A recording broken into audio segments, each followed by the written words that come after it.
everyone. My name is Deneen White, and I am the host of the VIP Ignite Live podcast. I am so excited to have Mr. Scott Erwin today on the podcast. So, Scott grew up in Bakersfield, California.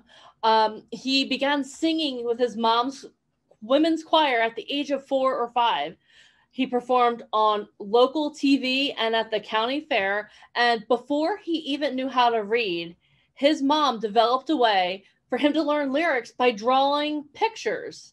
So in high school, he was in choir and he was in the musical South Pacific his senior year. Whenever I think of South Pacific, Scott, I'm like, I'm going to wash that man right out of my hair. That's like literally the only song I know from South Pacific. But so that's really cool. So it sounds like growing up, you had a very much a musical theater background, a music background, but then you went to college and you became an accountant. So that's quite a jump. So can you talk to me a little bit? How do you go from being so creative to being an accountant? That's like leaping over the Grand Canyon almost, it seems like. Sure. Well, as much as my mom was creative and outgoing and everybody's friend, my dad was the consummate businessman, manager of his operation that he managed. And I grew up knowing I wanted to study business. And I never really had the serious idea of becoming an artist. I was an artist. I was creative. I had a blast doing every bit of it, but I just never thought of myself as an artist for a career. I always knew I wanted to study business, and I had that desire to be the millionaire by the time I was 30, but I didn't really have a concept of what that was. So I studied business. I went to my local junior college, Bakersfield College, and then went to Cal Poly and San Luis Obispo and became a business graduate there, and then studied accounting. And I ended up being an accountant because, those classes that you take and it just makes sense. Like it just like the rainbows come out and everything goes, oh yeah, I get this. Totally. Well, that was me. I mean, I took my first accounting class at Cal Poly and went, oh yeah, I get this. I can do this. So I ended up, and then I started exploring it in school and clubs and the accounting club and the finance club and realized, man, I can get a job really easy. And that was always the concept of my parents' generations. You got to get a degree that you can get a good job in. And, that being an accountant was a good job. Yeah. And I remember the advice when I told my dad, I think I'm going to graduate in accounting. Well, you don't see any poor accountants. And then as I became an accountant, I realized, yeah, you don't see too many happy ones either. So anyway, that's how I ended up being an accountant. I did it for 30 years off and on. I had did a few things in the middle of that too. Yeah. I mean, the cool thing is that you were an accountant. You were an accountant for Sony as well, for Sony Pictures Entertainment. So like that entertainment thing kind of seems like it followed you a little bit. Yeah. And I know like you got burned out on accounting and you moved back to Bakersfield. So you became a real estate broker, which is the tie-in I see there is just, you have to be a people person in order to be a real estate broker. And then you started your own firm, right? And then the real estate recession of 2007, 2008 hit, and you had to go back into accounting. I had some perfect timing there.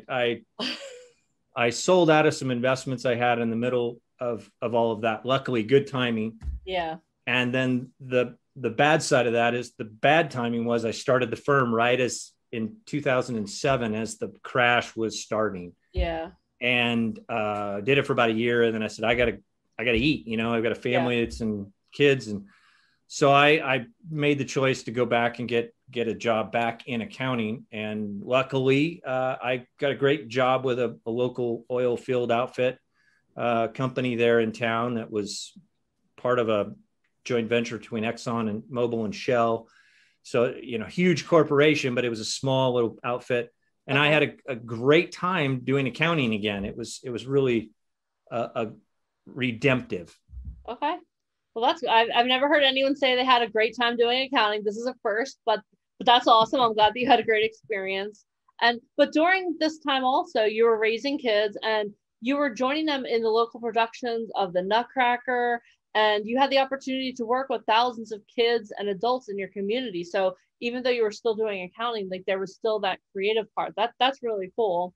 And then you've also self-published a book called Life is Like a Ballet. That's awesome. So it's really cool that you took the lessons that you and your family learned in the dance studio and you applied it so that everyone can apply those lessons to life. Like that's an amazing thing. And then we're going to fast forward to 2019, 2020, and accounting got you down again. Like you're like, okay, you know what? This isn't making me happy, right? You got to the point where like, okay, you know what? This is burning me out. Like I'm done. Like I know I need to be more of a creative. And during that time, you walked away from your marriage, from business, and you were in a lot of debt. So you took a huge leap saying, okay, you know what? Even though what I'm doing right now is stable, it's not making me happy. It's time for something different. So in 2020, everybody knows the craziness and the chaos that hit. So in the middle of all of that chaos, now you're recovering mentally, physically, and emotionally from so many different things. And then the awesome thing is that at that point, you started writing your second book, Life is Like a Fast Car. Can you talk a little bit about what inspired you to write that book, Scott? I did. In 2018, my father, who at the time would have been about 85, he's always been a car guy, and he had a Corvette that was getting too low for him to get into, and he goes, I think I'm going to sell this Corvette. And it was used, and he's a Ford guy. So it always struck me as why would he buy this Corvette? But he said, I'm going to sell that Corvette. I'm going to buy myself a brand new GT Mustang. And I said, 85 years old. 85 years old. He goes, yeah, it's my 85th birthday. I go, right on, Dad. Go for it. And I said, can't take it with you. Well, let's have some fun with it. And he's always been a new car guy. And he's, he goes out and buys a new car every few years. So anyway, he buys this GT Mustang. And then as he's buying it, he goes, well, I think once I get this, I'm going to drive back to Kansas. And he was from Kansas as a kid. He was an Okie, came out in the Okie migration of the 1930s as a 3-year-old. And then at like 14, he moved back with his family and drove a car back behind his parents' car that he owned. So we basically made a reverse Okie migration from Bakersfield, where I lived, and went back to Kansas. And, selfies, and I made a playlist as we're going to play in the car. And I had some great time with my dad, who, we've made trips throughout my life as an early child, as a youngster, but as an adult, we haven't really made too many drives. So we made this drive, just he and I, in the Mustang, and hold on, and I had a great time. And it was a great. You're tall too, so you drove 3,900 miles in a Mustang. So that was not an easy. I mean, it must have been amazing, but I can't imagine. Yeah, you're a tall guy, so being in the Mustang for that long. So it was a good drive. And then as my life in 2019 and 2020, as my life was sort of crumbling around me, and I'd left my marriage at that point, and my business was about to shut down.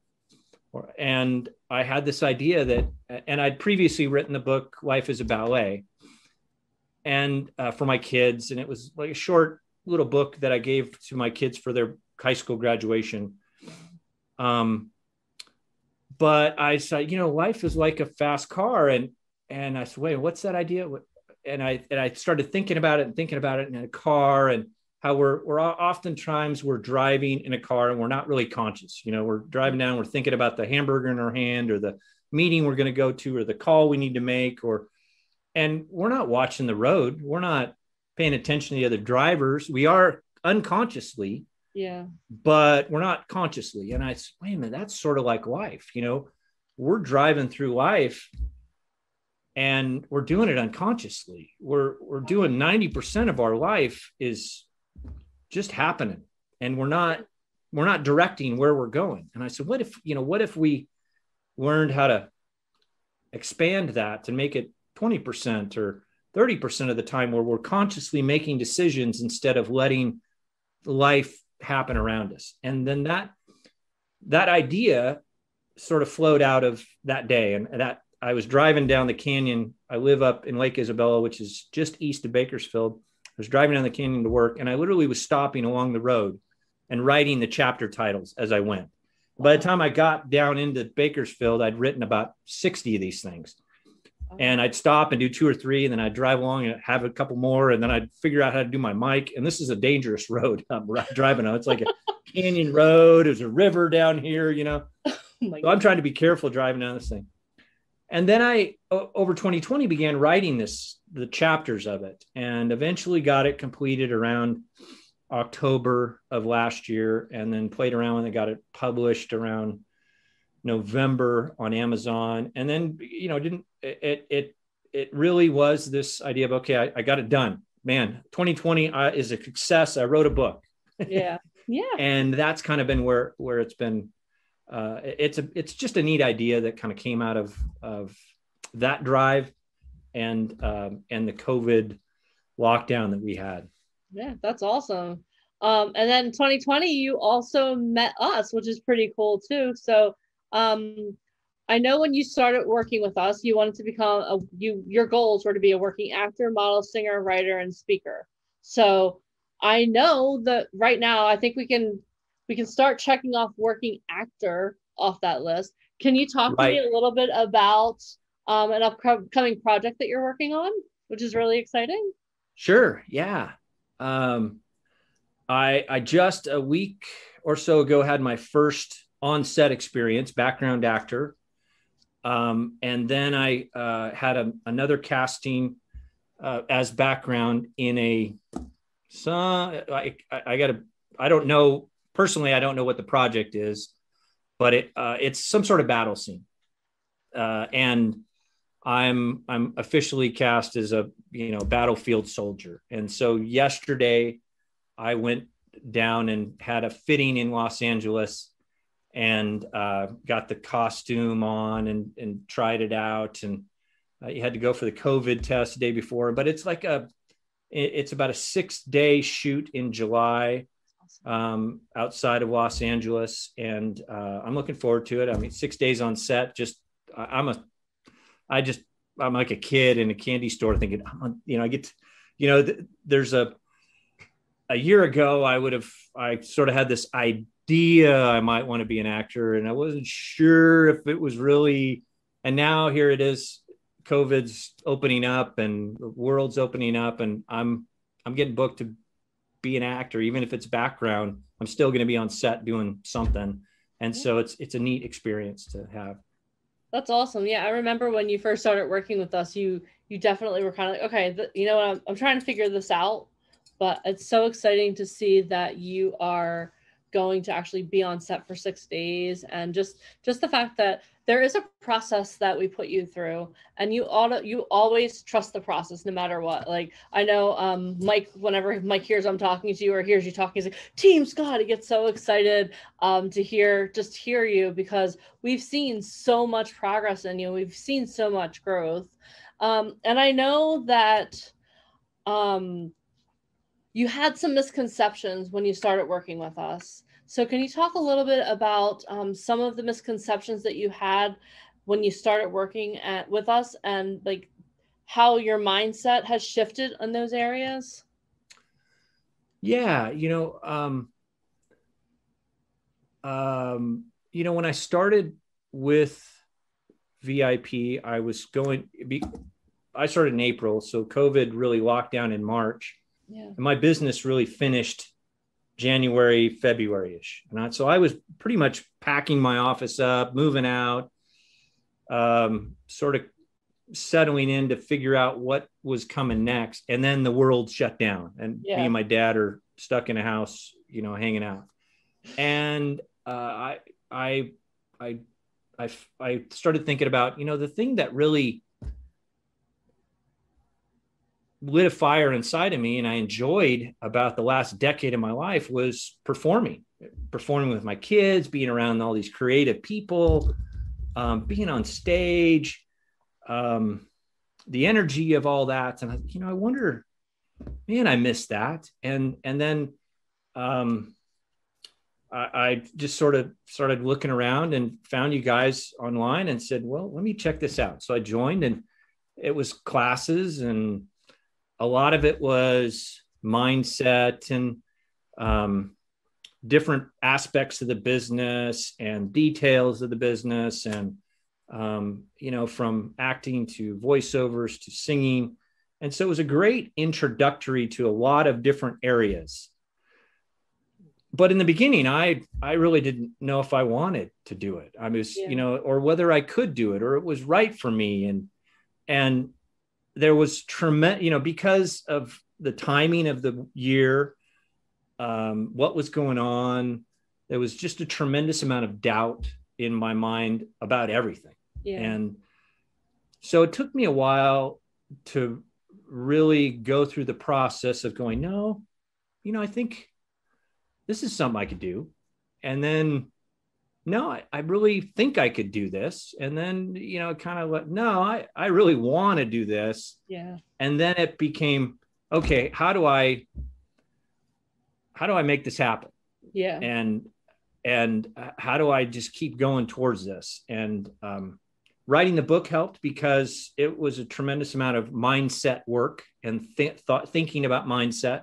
Yeah. And then, learning it in the classes that we had. So it was a big change for me to get to a point now where I go, no, I have to do this. Now I'm at a point in life where it's not, do I want to? It's, no, I've got to do this. It's too great of an opportunity for my creative soul that I've sort of put aside for so many years. Yeah. One of the coaches that we work with, Robert Galinsky, says that if you don't have to act, like if it's not the thing that when you wake up is the one thing that you want to do, then maybe you want to start thinking about something else, because you have to have a passion for it. And I love that you walked us through how, like, okay, you know what, I'm thinking about this.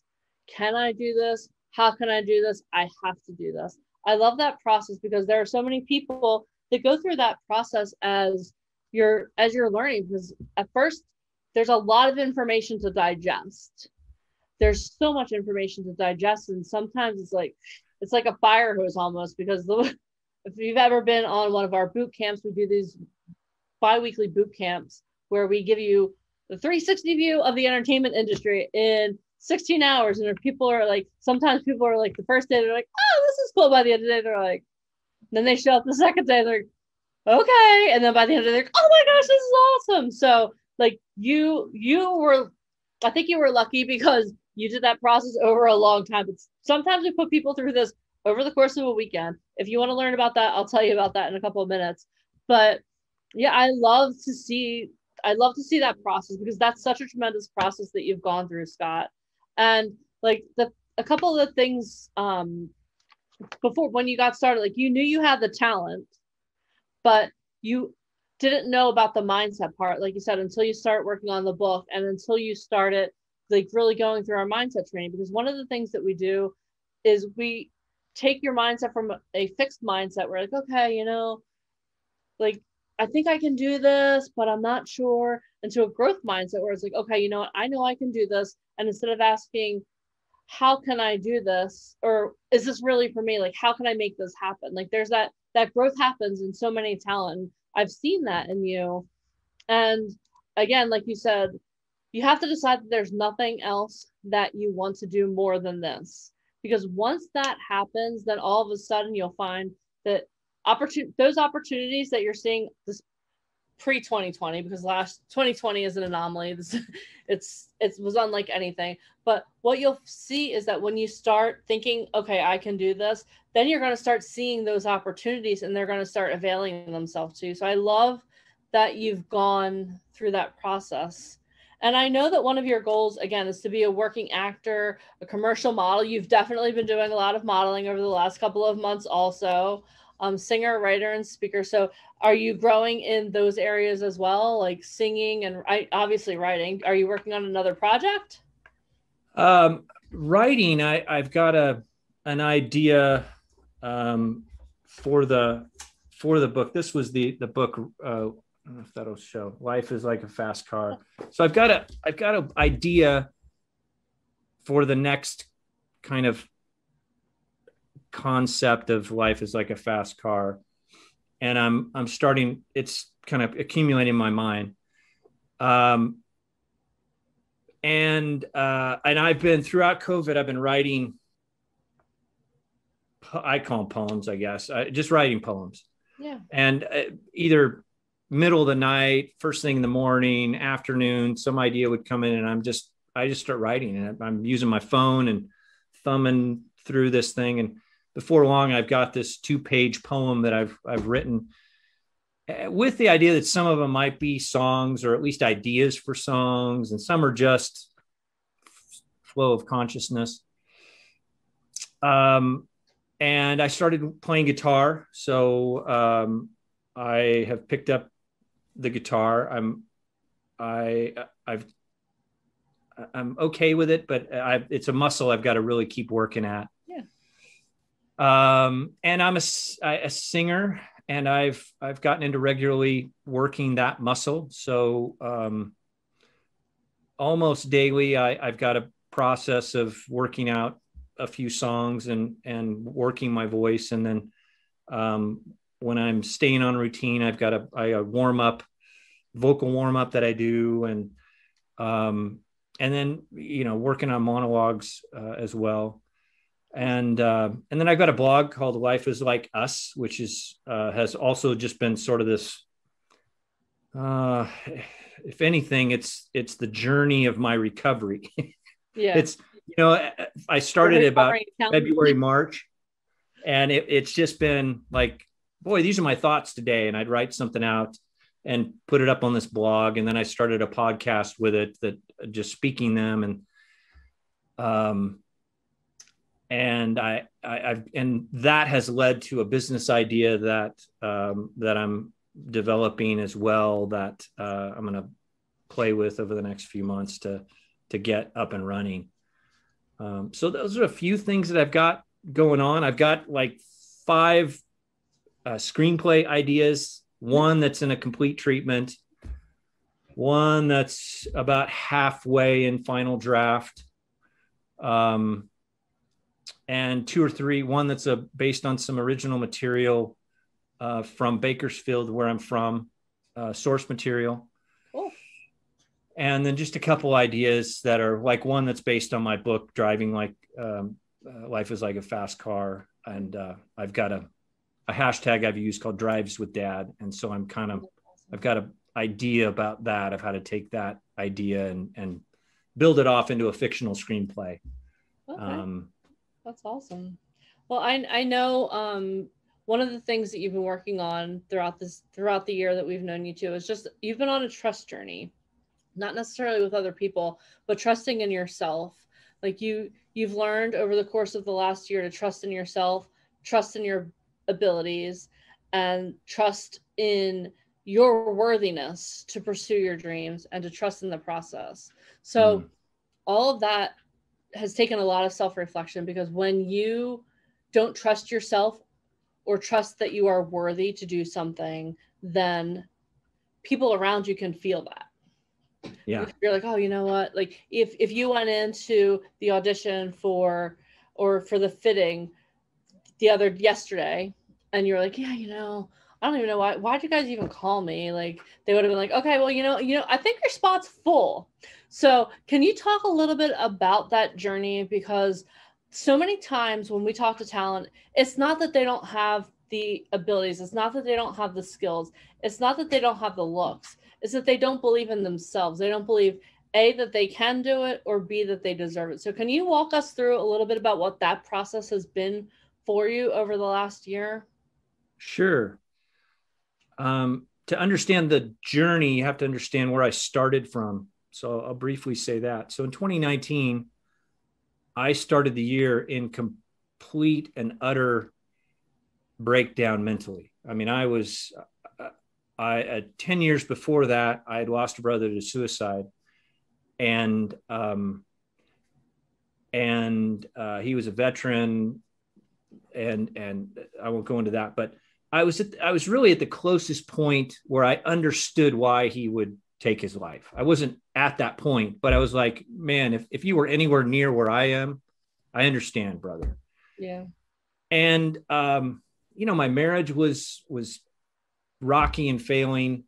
I had made some business decisions that were questionable for myself because I knew better from a business mindset, but I still walked into it, made that decision to buy a business that I shouldn't have. And I was just challenged. And so, when 2020, and I made decisions to just say, I can't save everybody around me. I got to save myself. Because if I don't save myself, I don't know what's happening. Yeah. So that decision to really go, I know we're raised to serve everybody else, but the challenge that we tend, and maybe as artists, we're also very sensitive, and we tend to give and give and give and give and serve and work. And myself, I was semi workaholic kind of idea. And so, it was just like spend yourself and leave it all on the field, so to speak. And when I made the decision to go, nope, I can't save everybody else. I can only save myself. And this is what I have to do. And so I had to choose to step away from a marriage. I had to choose to accept stepping away from a business that I was going to financially be challenged by, and begin to go, where do I trust? And when all that happens, you go, well, man, I made some poor decisions. Yeah. How do I make better decisions? And that process is very challenging to accept. Yeah. Because you make decisions, go, I think this is the right decision for the day. And you're making decisions daily, not like, I'm going to go in this direction. Like today, I'm going to get up and I'm going to work out. Today, I'm going to attend a Zoom class for VIP today. And it becomes this daily routine and process to convince yourself every day, I like myself. I'm going to be happy today, regardless of my circumstances. I'm going to meditate today, even though I don't feel like it. Even though I'm racked with anxiety and depression and, or whatever it is I'm dealing with. So the process for VIP was, okay, maybe I can do this. And then it became this trusting of my skills. And yeah, I have talents, but do I trust that they're good enough to take into this avenue? Do I trust that I can be consistent in this? And then do I trust the process? And I began, there's you guys always talk about trusting the process. And in the beginning, I didn't trust the process. I just, because I come from a background of accounting where, and especially as an auditor, I was an auditor for many years, but at least, God bless you. 6, 7, 8 years of my life at the end of my career was as an auditor. So I'm a professional skeptic. I mean, that's what I'm paid to do. So I really it took me months and months and months to overcome that skepticism of VIP, the entertainment business, because I had an experience with entertainment. I spent 5 years working for Sony Pictures. I got my MBA while I was down there from Pepperdine. I worked for Viacom and Paramount Parks for a few years. So I understood entertainment, sort of, from the business side of it. Yeah. And so I really had to learn to trust that, one, I could do it, and two, that this process was working. And it was hard. It was very, very mentally hard and challenging to do so, because you go, wow, I'm going to go do okay, you guys are doing a class. Hey, go record a video by Monday morning. I'm like, and there'd be a prize, like, oh, those kids are going to win that. I don't give a darn about a prize. Forget this, and then you go, okay, that opportunity passed and I didn't do the video. And then you go down the line and I'd do another one and I'd realize, oh, wait a minute. It was kind of fun to do that video. Yeah, I didn't win the prize or whatever it was, but I did it.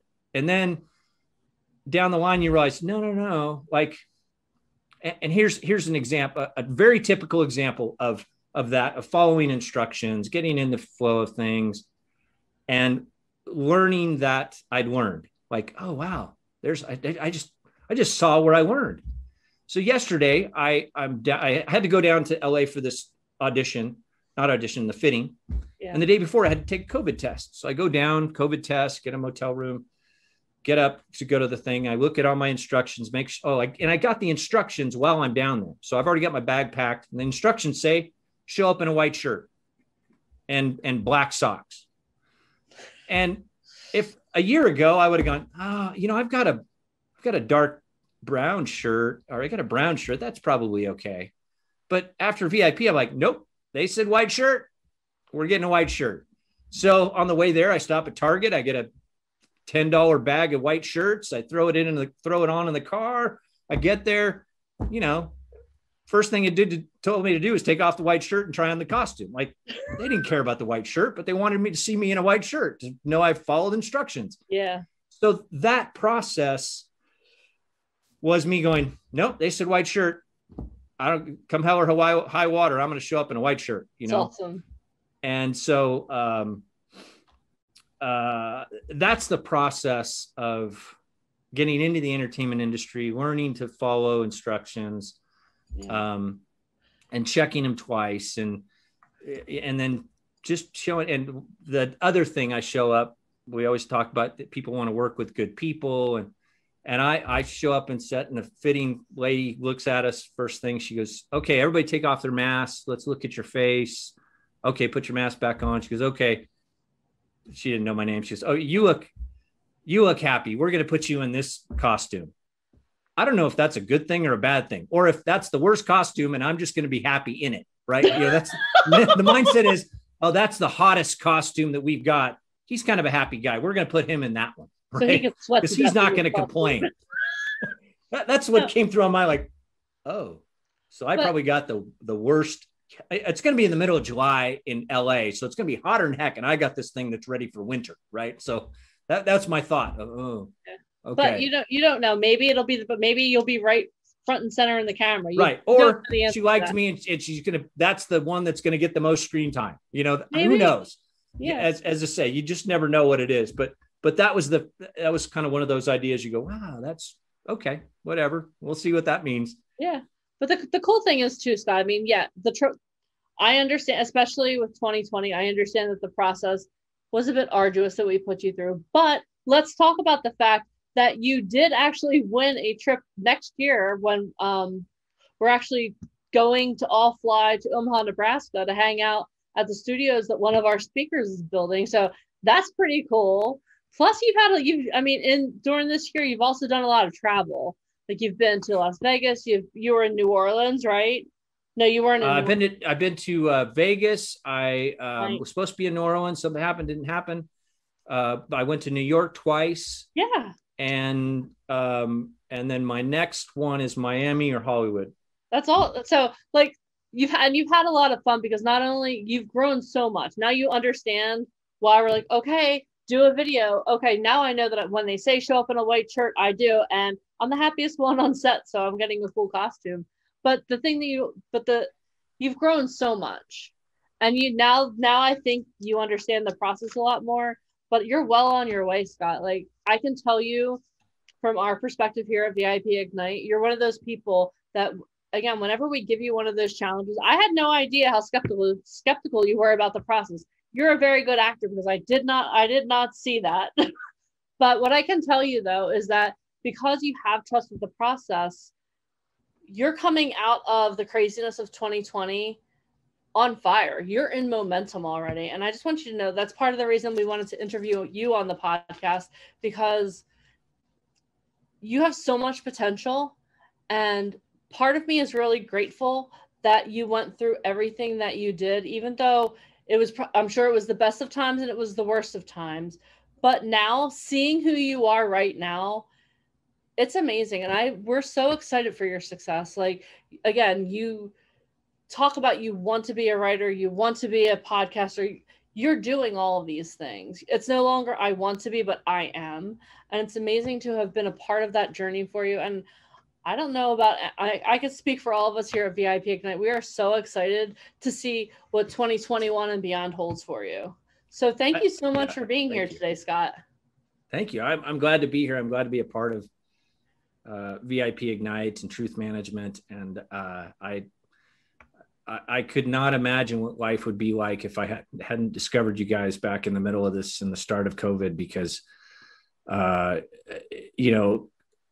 it could have been a very isolating experience. And I'm sure there are many, many, many people that have experienced that. And I experienced that. I still feel that, like going to LA yesterday. But I was excited because I was just around people. Yeah. But if I hadn't discovered VIP, I can't imagine where I'd be. And it's fun to look back. I don't do it enough, and probably many people don't, where you go, but wait, a year and a half ago, I was here and now I'm here. And in the middle of that, I started a blog. I started a podcast. I wrote a book. I rewrote an old book, and both of those are published. I've gone through a year's worth of acting and industry classes.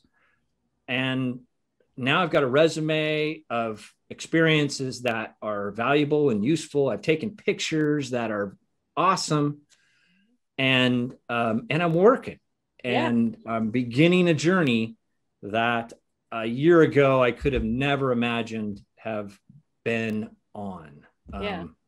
So I'm thankful. I'm glad to be here. I'm glad to be a part of VIP Ignite, and I'm looking forward to the year that's coming up, and just to get out and get working and being a part of the world again. Yeah. Well, we're excited for you. So if anyone is watching this live on YouTube, if you're watching us on YouTube, if you're listening to the podcast and you're like, oh my gosh, this is something I need, this is what I want you to do. I want you, first of all, to make sure you subscribe to the VIP Ignite Live podcast, because we're going to be interviewing a lot more talent just like Scott, who have taken their career seriously and who are success stories. They are people who are coming out of one of the most difficult years in history in momentum. So if you are an actor, a model, a musician, and you're like, okay, you know what? I need more of this in my life. Make sure you subscribe to our podcast. Also, follow us on all forms of social media. We're on Facebook. We're on Twitter. We are on Instagram. We are all over the place. Make sure that you follow us on social media so that you can see what's going on. And if you want to learn more about the entertainment industry, we do have these boot camps where we give you the 360 view of the entertainment industry in about 2 days. It's pretty amazing. So if you are, again, if you're an actor, model, or musician, you're like, okay, you know what? It's time. I want to be like Scott. I want to be in momentum. I want to go through this process, and I want to start booking work. Make sure, again, you subscribe to the VIP Ignite Live podcast. Follow us on all social media channels, and I will see you on our next podcast. Scott, thank you so much for being here. It was a pleasure. Thank you. Glad to be here. You're welcome. Have a great day. Bye. Thanks. You're welcome. Bye.